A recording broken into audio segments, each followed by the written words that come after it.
As we work our way on to the next topic here, make sure you subscribe to the podcast, guys, on YouTube, like the video, hit the notification button, share the video or the videos that you've seen already, and support the channel, guys. We're here for you, and we are here to talk about this next topic. This next topic is about actor and comedian Anthony Anderson, who's been ordered to pay $20,000 or more a month in spousal support.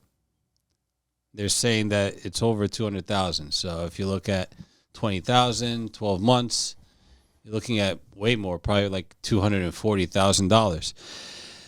There was a divorce between him and his wife, and that's after 22 years. They had separated before and then came back together, and now the divorce is officially finalized. And according to court docs, if he makes more than $2 million a year, that spousal support will increase to more than $400,000 per year. Is that fair? What do you feel about that? What are your thoughts?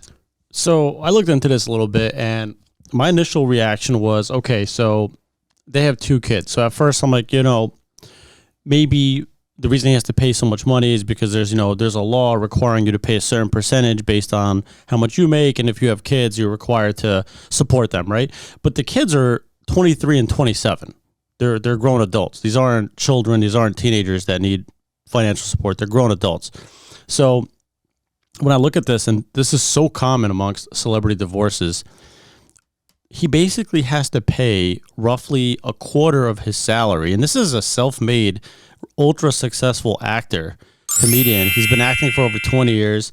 I have a list of a few movies he's been in: Barbershop, Scary Movie, Me, Myself, and Irene, Big Mama's House, and there's like a Law and Order, like all big box office hits.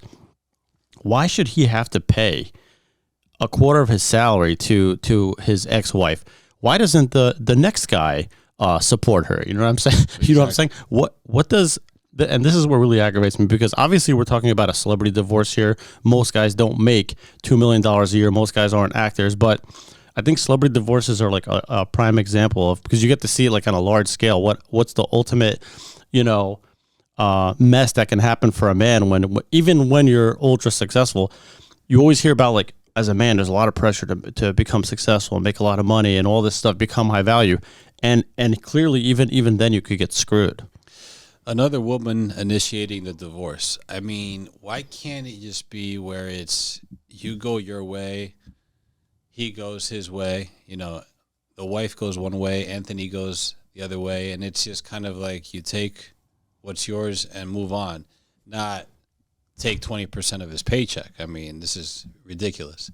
And there's no stopping this. I mean, it just seems like it's going to be going on and on between men and women in divorces, this type of thing where women are taking a chunk of the guy's salary and living off of that.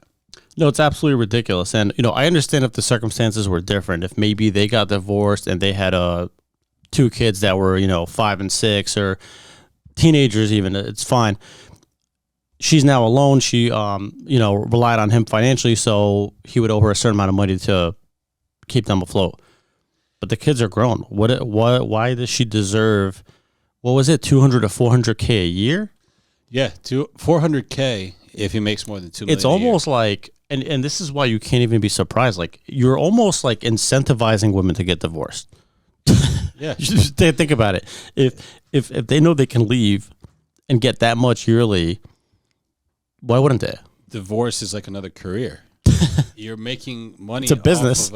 It's a business. You're making money off of it. You get married, great. Something happens and it's his fault. Get divorced. Even if it's not his fault, you get divorced.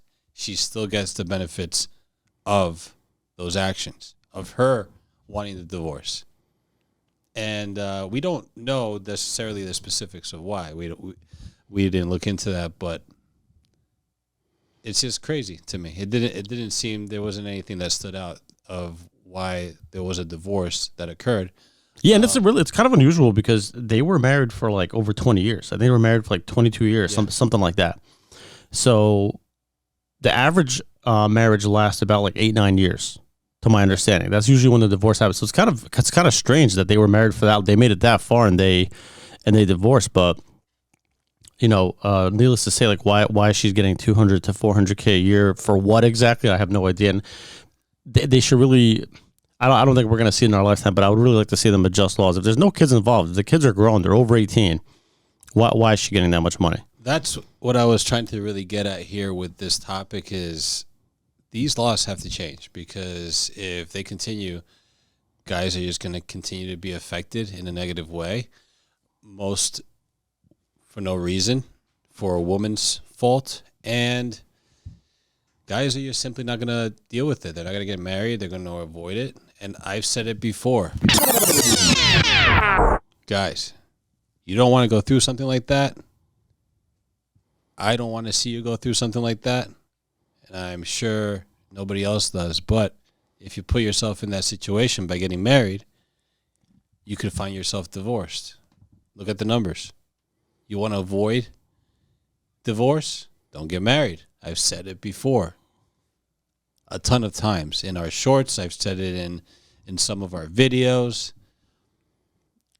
Yeah, I see it this way. You learn from somebody else's mistake. Yeah, 100%. You watch what other people do, and it's not like, okay, this person, this happened, their relationship is this. Not all the gossiping. That's not what it's about. It's about learning from somebody else's mistake and not repeating that mistake as your own. I learned that a long time ago. If you see somebody screwing up with something, then you got to watch what they're doing so you don't make that same mistake, especially when it comes to men and women in relationships, which that tends to lead to marriage. So if you see these statistics and these numbers and this amount of money that women are taking with them after seeing these divorce rates, it's just crazy to me. What was the situation recently that happened where I think it was a celebrity couple or maybe a soccer player where they got divorced and the ex-wife tried to get money out of him and he ended up putting the money in the mom's account? Yep. I don't know the soccer player's name. I can't think of the name right now, but that was a smart move. And you know what? I think that's one of the ways. Until the laws change, guys are going to have to adapt their strategy that way. You know divorce is coming. You better hide that money somewhere else. How dare you? Put it in your mom's name. Put it in somebody else's name. Don't put it in your name because she will go after you. But yeah, what is she going to go after your mom for, right? No, they can't. And I remember when that whole story came out, I was like, wow, that's the first time I actually heard of somebody like being smart enough to pull something like that off. I saw that story. I saw that story, and I saw the light at the end of the tunnel for men when it comes to divorces and avoiding. There is hope. Avoiding that. Well, I have to pay her off now because I got divorced, and I have no choice but to pay her off because that's the law. So there's a light at the end of the tunnel. There have been some successes. In a case like this, like you mentioned, like they should change the laws. I would even be okay with if they had a law where the divorce happens and they negotiate maybe like a one lump sum where like, okay, I get it. She's now on her own. She relied on him financially for 20 years. She needs time to maybe get her own stuff together or, find a new partner, a new place to live. Fine. Give her a one lump sum to like maybe survive the next year. And you're on your own. That's the whole purpose of the divorce. You're on your own now, right? You decided to get divorced. So how does that work? You decide to split it and you take some, and how long does he have to pay this for? I didn't read into that part. That I didn't read into, but for now that's more than $20,000 a month, which is over $200,000 a year, based on the sources, and more than $400,000 if he makes more than $2 million a year. I really have to go back and reread how long he has to pay this for, because typically with child support, if I'm not mistaken, you pay until the kid is 18 years old.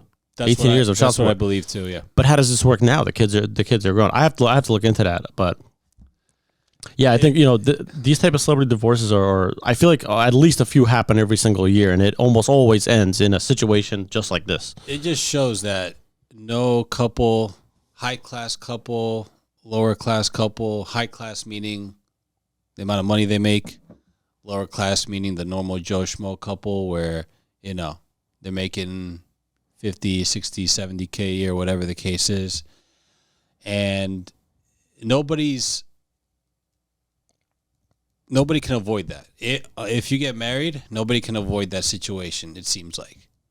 You know, in this case, they were married for a long time, but I think, you know, successful guys like especially like athletes, I think there is a prime example. They should really be careful because they are such big targets. They have such a target on their back. You know, when you have something that people want, when you have that much money, and women are in a perfect position to take advantage of it because, you know, they come into your life, everything's going great, and then you're going to either have a divorce, a lawsuit, kids, and you know, when you have that much money, you're basically screwed. Divorce rate is more than 50% in the U.S. More than 80% of the divorces are initiated by women. There was one of them right there. Anthony Anderson's now ex-wife filed for divorce, so she initiated it. She reaps the benefits.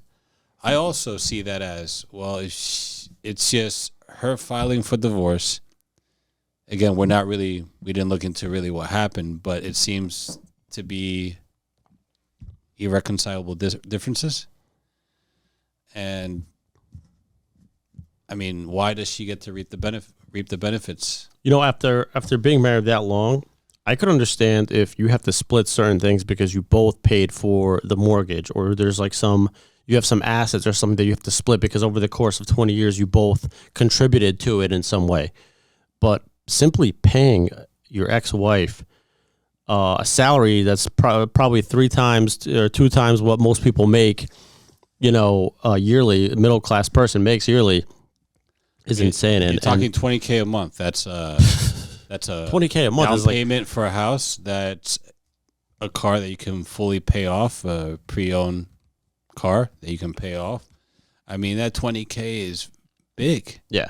It's no, big. I mean, I think most people would be more than happy with, you know, $10K a month, but to just get a free, you know, it's like winning the lottery. Like you choose the annuity or whatever, and you just get like a free yearly payout for. I'm really interested in knowing how long this goes on for. After we film, I'll probably read into it. I want to know how long these type of laws have to change. I mean, this is absolutely insane, you know. So any successful guy that gets divorced is gonna have to go through this. And you know, again, this is a guy that's self-made. Like he's been acting for over 20 years. He's been in some huge movies.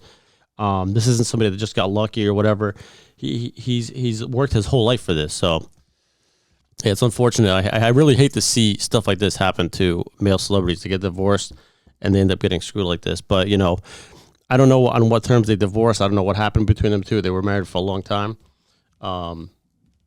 And you know, the funny part is that for her, even that $200K a year is probably going to seem like she's taking a hit because she's probably used to a much, you know, higher end lifestyle. So to her, she might even be like, "Oh, this isn't even that much. I wish I got more." That's the sad part about it. At the end of the day, it should be enough for her to be able to live a comfortable life. If she can live a comfortable life on 70, 80K, you should be able to show that you're in need of 20K a month.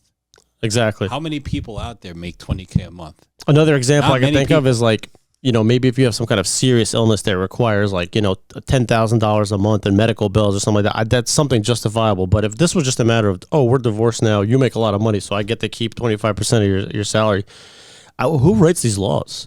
Exactly. So the point of this and using Anthony Anderson and his now ex-wife for this particular video is because we want to show why the laws should change. And that's a great example why. I mean, and it's a prime example of why more and more men don't want to get married because, and I get it.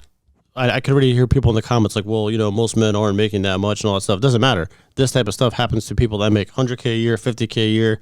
And I would say, if anything, people that make less, even though they pay less in child support or alimony, they get hit harder. This guy's a millionaire. You know, is it going to suck paying that $200K a year? It is. Is it going to ruin him? No. But for the average person, the average man in the U.S. getting divorced, it's really a huge hit. Big time. It could take you years to get out of it if you ever do. It's good that you noted that because definitely the normal guy, the normal Joe Schmo, wouldn't be able to handle that hit. Yeah, it's going to be big. Jeff Bezos also, if I'm not mistaken, got divorced, right? And he had to pay his wife some like crazy amount of money. Yep. He doesn't care. He's one of the richest guys, you know, in the world. So no matter how much he has to pay her, he's still set. He's fine. But for the average like American guy to get divorced and pay, you know, thousands a month, it's a huge hit. So Yep, big time. So let's see if laws change, but for now, that looks pretty bleak. be careful who you marry.